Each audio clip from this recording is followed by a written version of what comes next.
kid fascinated by James Bond movies and soldering guns found himself in the world of artificial intelligence and virtual reality within few years of venturing into mechatronics engineering. Sounds like too many heavy words, isn't it? Well, the journey was also a bit heavy when this kid badly wanted to learn in this segment, hence applied for a scholarship in the UK. To sustain the basic survival, he started working at various places in various roles as a waiter, even in the coffee shops, restaurant, as a dish cleaner, toilet cleaner, and whatnot. Fascinated about human consciousness more than technology, he did something for a company in the UK which actually changed the course of his life. He designed a 3D scanning system which was recognized as the best in 2012, which led to the demand for his interviews, starting by Howard. Soon he realized that different kinds of talent from our country is moving out for better opportunities. The value addition is happening, but in other places and other countries, but not here.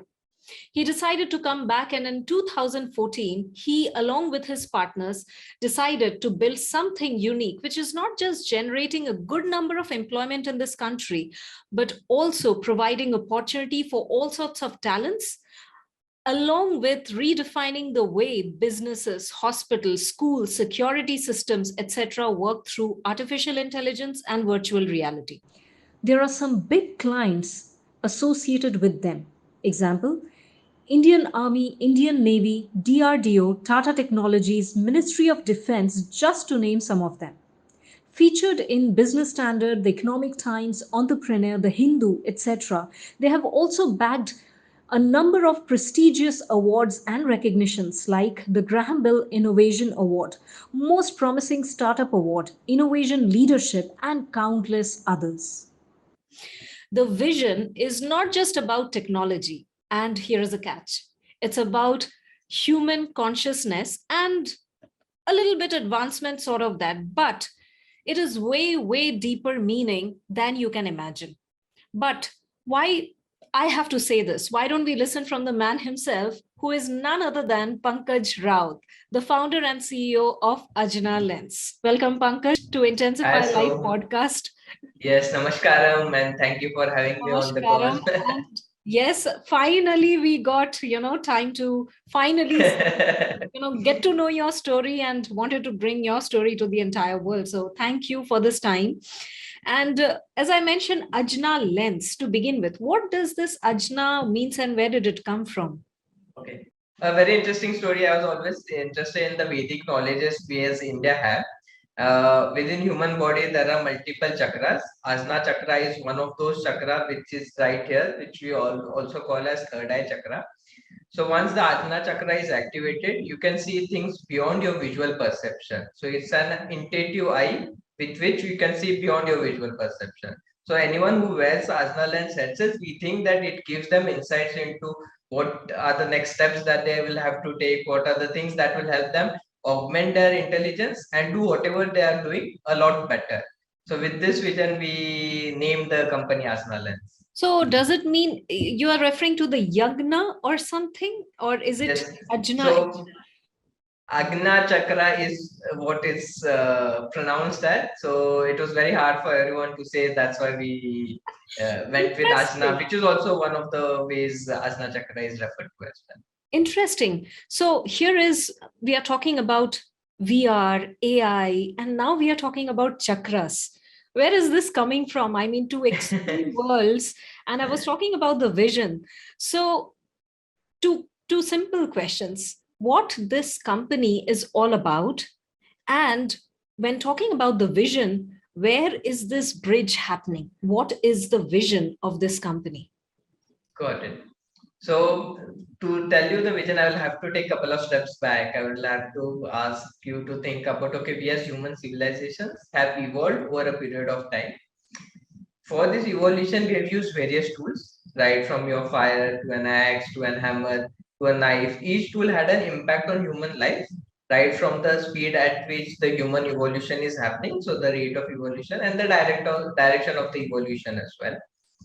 The tool we felt had the highest impact on human evolution was computers, right? right from your mainframes to desktops to laptops to mobile phone, where you're doing a lot of your computing. It had a huge impact at the rate of our human evolution and the direction of our human evolution as well. We felt if we work on this tool, then we can really have a huge impact on human civilization. That's why we started with this company. We started with creating the next form of computing. So computing itself has evolved. It has evolved from a mainframe to desktop to laptop to mobile phone, where you are doing a lot of computing. But so far, always computing was always locked to a 2D screen. This is the first time computing is moving from a 2D screen to the 3D world, right? So what is happening is it's going from a caterpillar stage to a butterfly stage. So what is it really is the most powerful tool we as humans have, the computing platform. It is going through its biggest transformation in its own journey. So it will drastically transform human life. To give an example, if I was wearing glasses, you were also wearing AjnaLens glasses, we could be holographically meeting each other as if we are within the same room and would be having this discussion, unlike this 2D screen where we are having communication right now, right? So something as fundamental as communication is so drastically upgraded with augmented reality, virtual reality, mixed reality, the next form of computing. This is something which reminds me of like the sci-fi movie sort of, that you wear the glasses and you can be in another room, physically but not physically talking to a person. So what do you guys do? Basically, we are talking about virtual reality, the 3D glasses, etc. So what is exactly that you are creating, and how it is actually helping the people out there, how it is helping us in the society? Got it. uh, So the vision when we created, it was always impact. Having grassroots impact was the vision with which we created. So we knew that over the journey, this is what we want to do. We felt that within India, there is a lot of grassroots challenges. All of these grassroots challenges can be solved if we solve one of the fundamental things, that is for the people to earn a livelihood, right? That is very fundamental. Only if that is solved, then people can think beyond that, right? For them to earn something, the first thing that they will have to do is gain a skill. So that is wherein we thought that, okay, we have a powerful tool, let's implement or use it for creating or helping people to gain a skill. So what we have done is recently we have done a large implementation within Karnataka government, wherein we have deployed around more than 150 ITIs, wherein around 18,000 students are trained every year for spray painting and welding using our systems. And what are our systems? I'll come to that in a bit. But essentially, using our systems, the person can learn how to spray paint, how to weld, which essentially helps them get the right skill set and get the job that is there. So if you think about it and if you explore it further within spray painting, welding, and a lot of this vocational training, globally there is a huge demand, but there is a shortage of skilled manpower. And So within I'll India, just pause you here. yes, So you mean to say the basic, the basic necessary works of the society, which actually people do and, generate the income and also help the buildings paint, etc. Those things are happening through these 3D correct. system, 3D virtual reality systems. Wow. Okay. Yeah, please continue.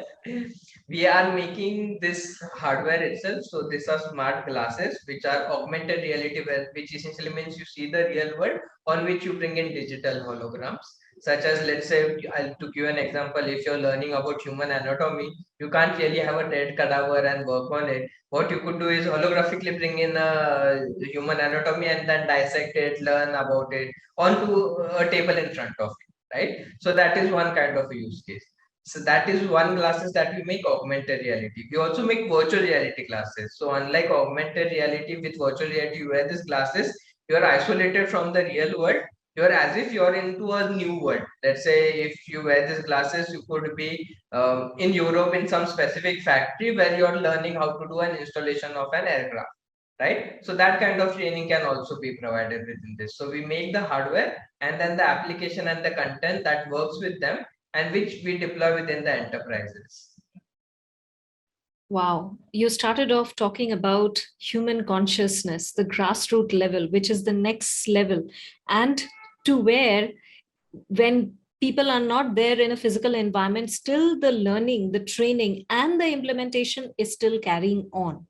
So, this entire trajectory, this entire A to Z thing that is happening, how many years did it take for you all to, make this happen and had your first, what I would say, first implementation? Or how was the journey actually?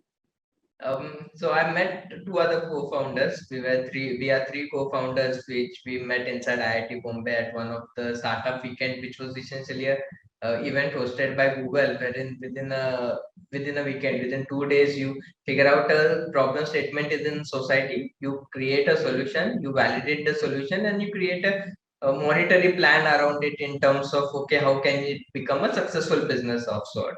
That is wherein we won the first prize. The synergy between me, Abhijit, and Abhishek, the co-founders, it met really well. And that's why we decided, okay, this is what we want to work together. We want to solve a grassroots challenge and have create an impact on society.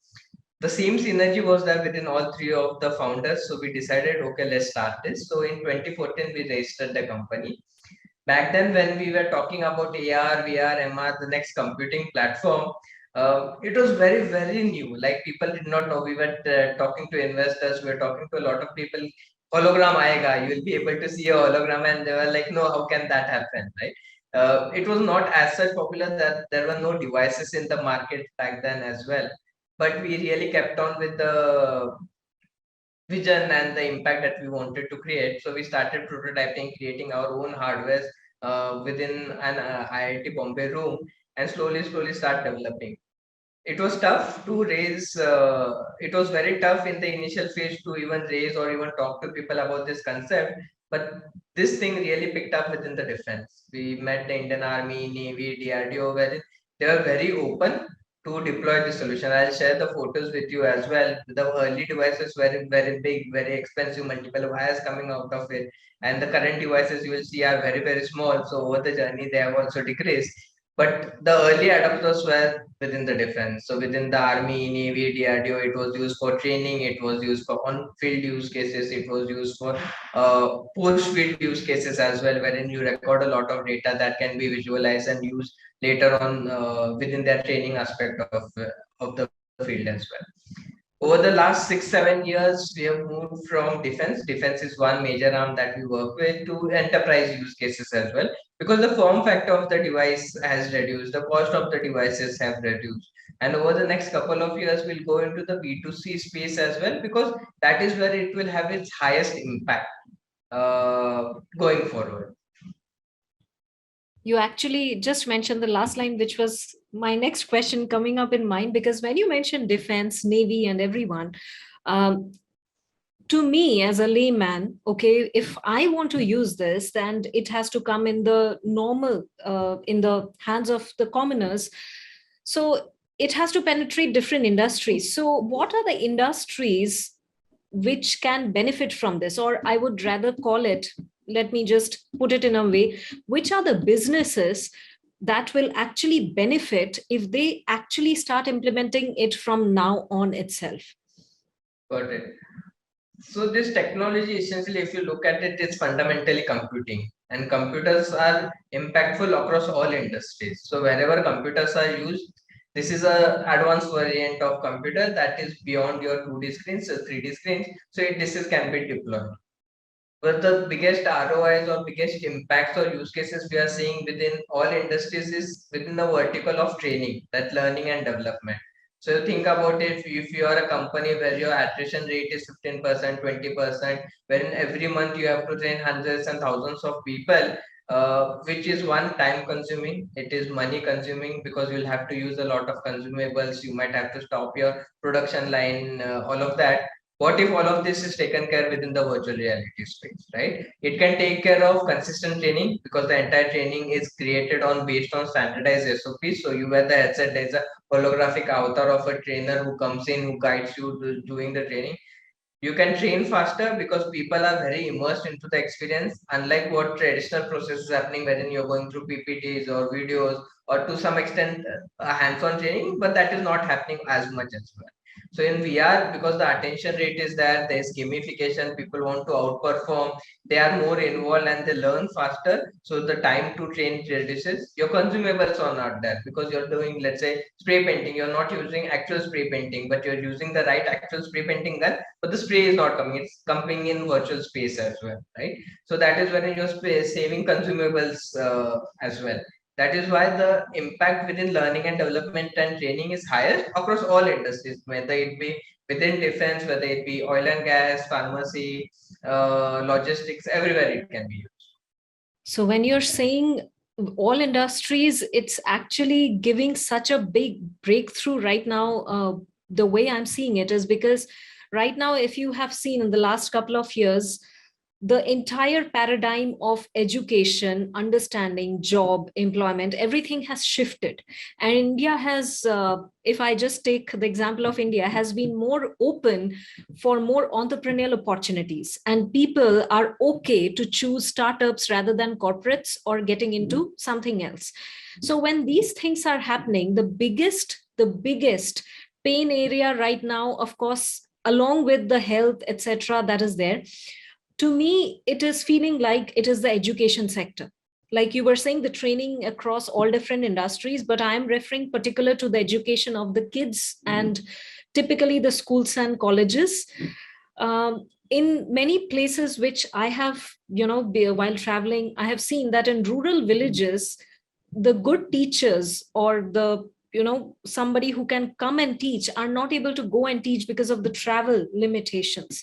So the point that you are mentioning, this could be a big boost and it might be a big help for those kind of schools where teacher physically might not be present, but still the learning keeps on happening in a much more advanced way, if that can be properly implemented by different angles. So this itself is a great step towards the changing of the society structure. Very true, and that is what our vision is. If we can augment human intelligence, as you can see on our website everywhere, that is the core vision. If we can augment that, we can help humans reach their highest potential, which is much, much, much, much higher than what we humans perceive and limit ourselves to. It's only this within our own consciousness, within our own minds, that we limit ourselves. And this glass, we want to make it as a tool for humans to recognize and move beyond and perform at their highest performance. This is amazing. Now, little towards the off track. Okay. Now you said that all three of you met and then it started. And as I mentioned in the introduction as well, that you went to UK for the scholarship, right? And then you also worked for the survival, etc. But how did that part actually start? Like, why did you go for the scholarship in UK, and how did that thing happen? So since early childhood, I was very fascinated by Bond movies, as you know as well. So I used to look at Bond movies. I used to make my own technologies, tools. I was I think in sixth or seventh standard when I got my first soldering gun, and I was allowed to use it only when one of my parents were there, right? So I was very fascinated by technology back then. Uh, so after my 11th, 12th standard, I wanted to study mechanical, electronics, robotics, computer science, everything combined together. And I was just looking up here and there. I was trying to figure out if there is some kind of education like that, and I could not find anything. Fortunately, I had access to a computer with an internet, so just went on Google and I was just writing mechanical plus robotics plus this plus that, and fortunately, I found a word called mechatronics engineer. When I was searching mechatronics engineering, I saw some universities in UK who were doing mechatronics It engineering. is sounding like some Transformers movie. That time, I don't think anything like this was there in India, right? That's Correct. No, there was nothing like this in India. You would have to choose as a mechanical electronics. Now there is, fortunately, but back then you will have to choose just one. And coming from a okay to do family, studying outside India was like a far-fetched dream. So I was like, how will I achieve this? That I want to study mechatronics. So what I did was I took photos of all the projects, all the things that I had done, in broken English, written down how this can be impactful, how the technology was made. And I started sending out to all the admissions email addresses within the UK. Through someone's help, I even got their details. I started reaching out, and fortunately, I got some scholarship in some universities in UK, which was a great thing back then. So my parents also agreed. I went to UK, started working there part time because scholarship supported to some extent the educational fees. But then you'll have to survive, you'll have to pay your rents, you'll have to purchase food and do all of that. So I started working part time then as a barista, as a waiter, as dish cleaner, toilet cleaner, multiple roles, which essentially got me very excited about human beings because being in London, there are people from multiple cultures, multiple mindsets, multiple backgrounds coming together, everyone having completely different independent views, and me coming from Sangli with a limited scope or limited understanding to opening up to such a big space. It really opened me up to understanding human consciousness. That got me too excited into two things. Then now human consciousness on one hand and technology. Then I started to understand, okay, technology all has an impact on human consciousness. So the kind of technology that you create impacts the consciousness that you are in, and the consciousness also impacts the kind of technologies that you create as well. So it got me really excited, and I think looking back, connecting the dots, AjnaLens was meant to happen. Yes, it was meant to happen, and see where you are today. Because as seen in the the image, which I'm also going to attach the website link as well, you have a lot of clients, plus you have a lot of projects, and amazing, some big names attached to Ajna Lens. Would you like to just mention some of them? So defense, yes, Indian Army, Navy, DRDO, we've done a lot of implementation where it was really impactful. Then we started moving into enterprises with Tata Technologies, Vedanta Group, with LNTA, with a lot of these large players within their training space. Now we are going from training to the productive aspect of that as well. Where we've deployed this solution and we've seen that there is really on ground impact. That is why they are coming back for more and more implementation. So it usually starts with a pilot and then it scales up to hundreds of units. This is amazing. This is just mind blowing. And let me ask this. Of course, people know you as the CEO and the founder of Ajna Lens, and you work on something so much technological, I would say. But if you have to say it in one line, then who exactly is Pankaj Raut? um, Probably one word, curious. I think that would define me probably really well in terms of I've always been curious, and that really helped me understand and explore a lot of things within myself, outside within the world as well. And that is something has been a leading torchbearer in my life, that curiosity which really did not make me stop at any of this thing. So if there was a challenge, why there is a challenge or something also I was very curious about, that really helped me propel through the entire life. That is interesting. Curiosity, of course. Now, if you see all the youngsters nowadays, right? Now, this has a two side of a question. Okay, think like a two side of the coin. Now, when I was speaking with some people out there while interviewing and this and that, I found there were some youngsters typically who loved going into the coding aspect and going into the technology aspect because they loved it, and it is the new want of the, I would say, the society or the place, marketplace, whatever. There are some people who do not like the technology part, but still they are pushing themselves into going into that aspect because they are saying कि नहीं इसका ना अभी demand है तो ये करते हैं उसके बाद, but कोई interest नहीं है.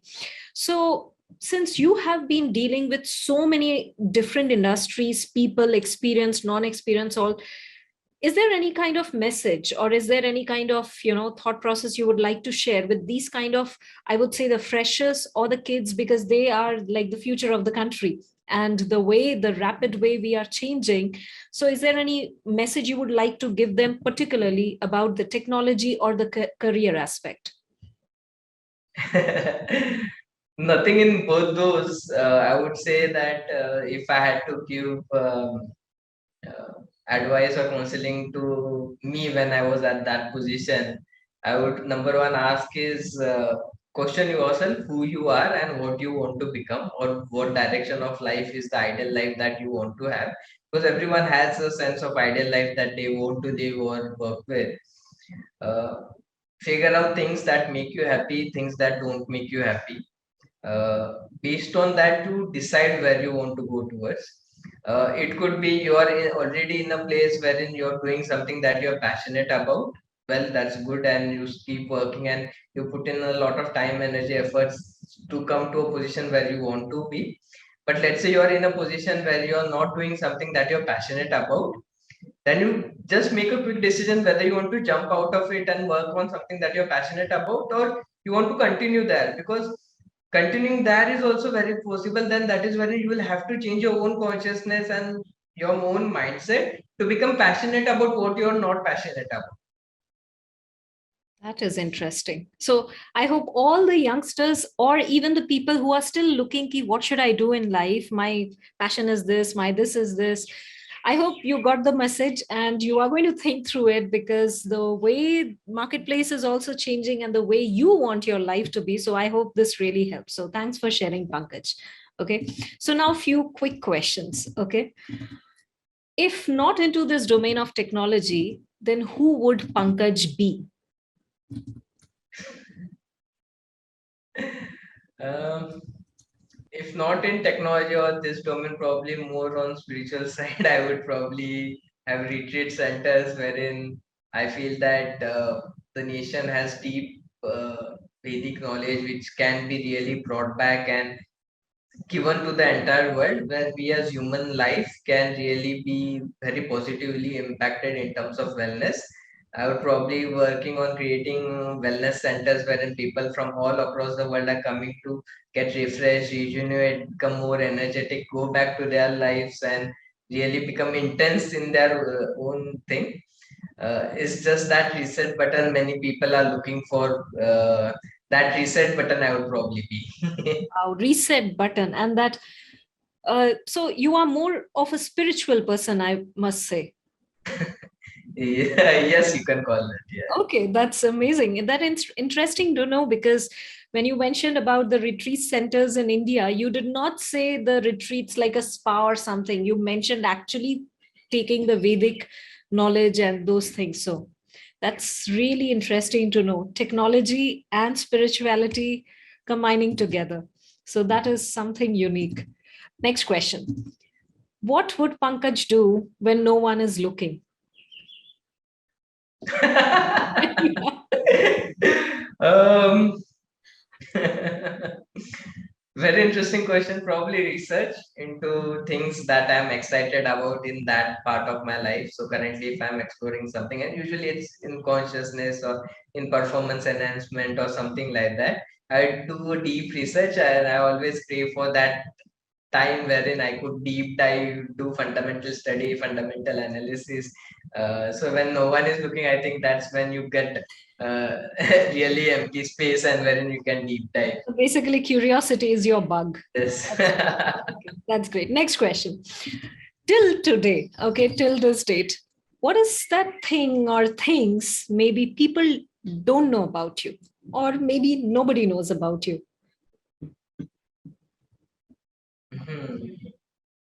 Very interesting question. Whether I should say it out or no, I am not very sure about. Uh, um, my ultimate quest is something that has always been going with me. That ultimate quest is to fall back into who I am, that ultimate state of reality. Whatever I do in the external world is essentially a tool or medium for me to fall back into what that I am. It's called Nirvana, Satchitanand, or something like that. So that has always been the central pillar of my life, and not many people probably know about that. That's superb interesting. So I'm glad that, not many people know, and it again connects back to your spiritual angle. So basically, yes, you are actually a person who is a seeker, it seems. So that's amazing to know. And thank you for answering that so proactively. So, any particular message or anything that you would like to share? In fact, before that, I would like to ask you, what is the new initiative or this any upcoming project or something that you are doing right now? Correct. The biggest or the latest thing that we are doing right now is creating on ground impact. We have started with Karnataka, wherein we are helping this 7th standard, 8th standard pass people who are not getting into formal education but want to earn a livelihood for themselves, helping them learn this skill set with multiple vocational training. We want to expand it across the country. With India, we always know that India is very highly populated, which now we also consider as one of the biggest weakness of this country. How can we convert this biggest weakness of the country in its biggest strength? Right, globally there is so much demand within for skilled manforce, because India has manforce is not just skill. So the latest initiative we as company are within taking within this country is skilling this manforce, so that India can become the highest exporter of skilled manforce. Right, it can bring a lot of impact on the world. So the rate of the human civilization, if we have a lot of people working, skilled people working, and growing technology, growing a lot of other things, the evolution also rapidly increases. That is amazing. And this thing has already started off in Karnataka, right? Yes, yes, That yes. is, Around 18,000 students every year. Now we'll go into Bihar and then Uttarakhand and multiple other places. this is amazing. And I'm also curious to know how much approximate employment have been generated because of all these. Not put down numbers, but I think thousands of people have been impacted across, yeah, right from the vendors and how much they deploy, because or majority of these deployments were very big. For each component, there are multiple vendors, and multiple vendors have multiple people who are working for them. To get one unit assembled also requires multiple people to do that. I think indirectly we've been able to have a large employment impact. This is huge because 1,000 plus number is not less. And given the situation and the condition of the marketplace, when employment opportunities are generating directly and indirectly, it is right now. Maybe going forward, it is going to create a ripple effect, which is already happening. So this is an amazing thing that you guys are doing, and I'm waiting to see more. But before that, what message you would like to give to our audience?